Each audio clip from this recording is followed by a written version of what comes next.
Hey everyone, Tim Flood here, working with Heidi Harkins, and our topic today is resume writing. Resume writing is a complex and infinitely customizable process. So before we get to particulars, let's look at a short clip from The Office. Welcome to Scranton, Joe. Land of a thousand problems only you can fix. Oh, for God's sake. He's texting me his resume one line at a time.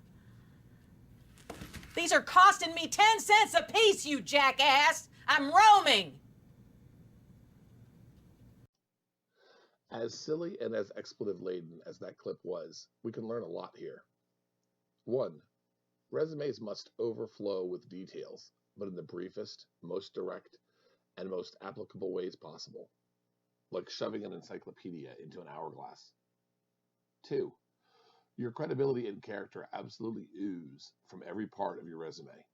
So your resume has to look good, important information has to be easy to access, the resume has to demonstrate consistency in both visual and organizational ways, and probably most importantly, the presence of even one typo or error can absolutely sink you. Number 3, no one takes a lot of time to read resumes. We'll talk about averages in a little while. But easy access becomes absolutely essential. And do remember that when it's not a document you wrote, errors leap off the page even at a glance. So the fact that people rarely read resumes completely doesn't mean they won't notice those mistakes. Number 4, technology both aids and interrupts the process. Electronic resume filters, for example, scan for keywords and match to job descriptions. Excessive style, which might well appeal to a human eye, can disrupt those electronic resume readers and get your resume bumped to the do not call pile. No good. So note that a lot of what we're talking about is not building a resume, but building those resumes. Create your best foundational resume and then realize that you'll likely have to change and customize that version many times as the job search continues.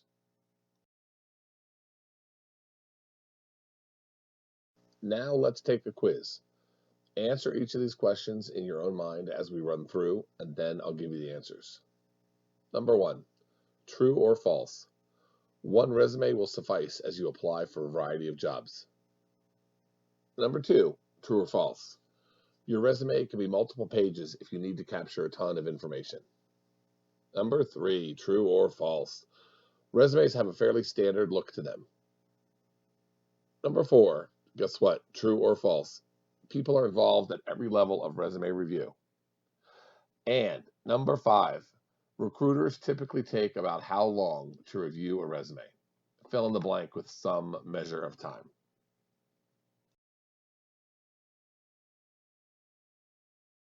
And here are the answers. False, false, false, false, 8 to 10 seconds. You will very likely have to create a variety of resumes as you apply for a variety of jobs, even within one job cycle. Nearly no one at the level that we're talking about, and that's not an insult, has a resume longer than one page. A one-page resume is the standard, except for C-suite executives, CEOs and the like, people who've been in the field for years and years and years and years, or for industries where there's creative sorts of things that have to happen, academics, art, literature, where you actually submit samples. Other than that, we're going to get your life down to one page. No, false. Resumes do not have a standard look to them, although there's something to be said for the standard look. We'll talk about that in a little while. People are involved at every level of the resume review. Maybe yes, maybe no. Sometimes it's impossible to tell. There are electronic resume filters. There are people who aren't the actual hiring agents who look at the resumes. So essentially, we need to make the resumes as polished, but as simple and as customized to the particular job as possible. And yeah, believe it or not, 8 to 10 seconds is the industry standard for resume review.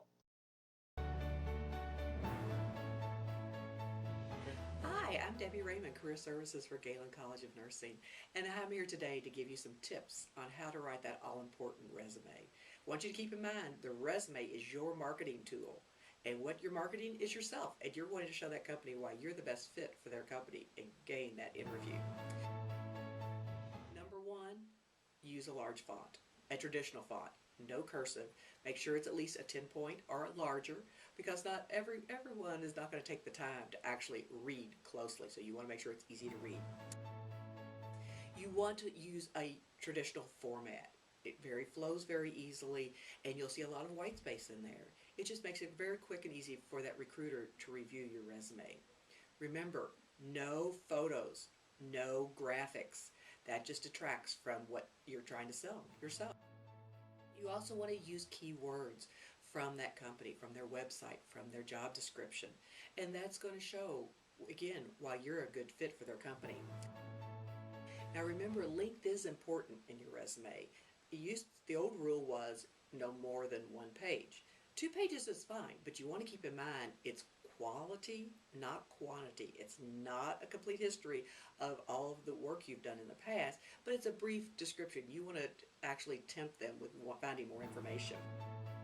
Make sure you do not list any personal information. They don't need to know if you're married, if you have children, or what sports team is your favorite. That's not important to this job. What they need to know is what you have to offer this company and why you are the best fit for their job. Hopefully, this will help you land that all-perfect job that you've been searching for. Good luck on your job search.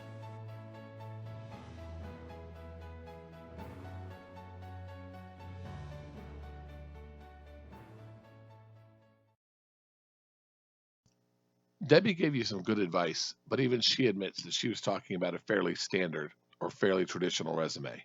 The first thing I want to flag is this 1 page, multiple page thing. We're going to do everything we can to get your resume down to 1 page. If when you bring a draft to class of the resume and it's multiple pages, that's okay because we can cut. But try in your pre-work attempts to get as close to 1 page as possible. Then take a look at this chart in front of me because traditional isn't always the way to go.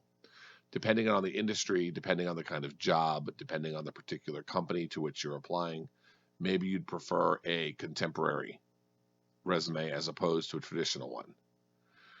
You can see some criteria here that I've listed that differentiate traditional from contemporary resumes. From typeface, traditional resumes use Times Roman or other serifed fonts, if you know what serif means. If not, I'll tell you in class. Most typefaces that have the word book in them, in the names, are also traditional typefaces, and then Palantino is a very widely available Mac and PC font like Times Roman that evidences traditional effort. Contemporary fonts are Calibri, Arial, the more rounded and lighter looking fonts. Nearly any typeface with the word Gothic in it is a sans serif font and a more contemporary font.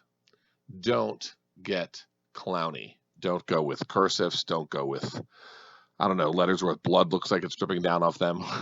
Stick with the standards, but differentiate from traditional and contemporary. The organizational models are fairly standard on the left column, with education coming first, experience, and additional data. With contemporary resumes, we can organize the various sections and call them pretty much any way and anything that we want. The next thing I want to flag is that on a contemporary resume, you use contemporary contact information. You could even fully exclude your mailing address and simply include email, mobile number, and select social media sites like LinkedIn with your name.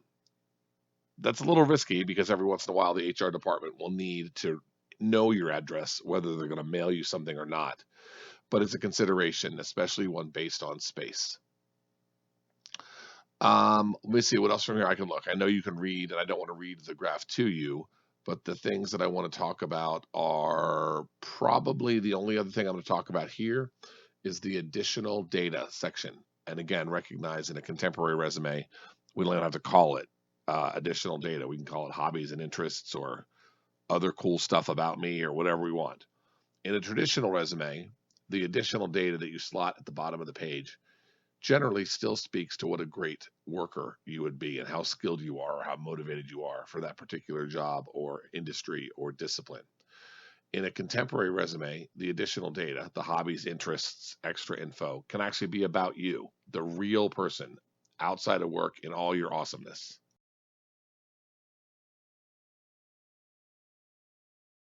You have a resume? It's pink. And it's scented. I think it gives it a little something extra. While I absolutely don't recommend pink paper or scented resumes, I incorporated the eminent Elwood into this video because of the notion of customization and sort of infinite options. We can't possibly talk about them all in a video, so here's what I want you to do instead. First, I want to take the resume you already have. I want you to look at some samples, which I'm going to talk about in a few minutes. But first, I want you to look at your resume as you already have. Check the verbs. Make sure you don't use any verb more than once. Make sure all your verbs are strong and awesome and accurate, and make sure that every line item, anytime you bullet anything out, starts with a verb, not another kind of word. Double check your dates. Make sure there's continuity from the time you started working until now. So either at work or at school, or you can otherwise justify your time consistently from the earliest date on the resume until the present date. And then look at the information that's there. Look for any opportunity to use digits, dollar figures, numbers of people on your team, any opportunity to slide a number in there because of the visual power of numbers. And as prep work, in addition to looking at your current resume, I want you to come up with a summary statement. And you'll see some examples in the samples I'm going to show you for just a minute. A summary statement that is forward-looking, that indicates your goals and aspirations as you move ahead, and that potentially references your skill sets to accomplish those goals. Check the samples, write me up a summary. We'll talk some more in class. One of the very last things I'm going to do is probably the most complicated. And now I'm talking about line items. Anytime under any job or any experience you list, highlight experiences, what you need to do is follow a model. And there's a million models. There's the STAR model and the PAR model and the SAR model. So I mushed them all together into this silly acronym, which means open the line item by indicating the problem, activity, situation, or task that you were in. Go then to the action that you took. What did you do in the context you just laid out? And then tell us in the line item that shouldn't run any longer than a line of type or two. What came as a result? What outcomes, what impact, what actions can you speak of as a result? So follow the PASTAR model, as silly as it sounds, to tell the stories in each line item that you use.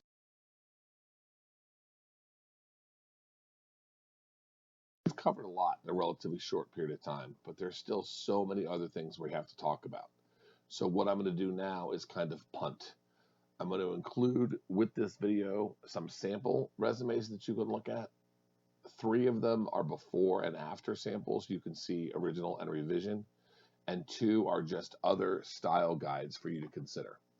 What I want you to do before we meet is look at those samples, pick one that you like, read through the contents, see if you can learn anything from the examples of the contents there, especially in the after models. But I need to make something absolutely positively clear. These are real resumes from real people who were very generous to let me use those revisions to help you with your resumes. I'm a super duper duper nice guy, but you definitely don't want to test me on the following. You are welcome to use those resumes for your review and for your own planning, and then I want you to delete the sample files. Take them out of your email, take them off of your computer.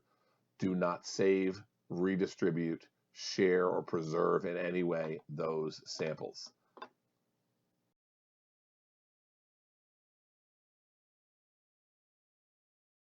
Okay, so that's it for now. I hope this video has added a little bit of your understanding to how to write a good resume, as will the samples add more, and certainly our discussion in class will really bring things home.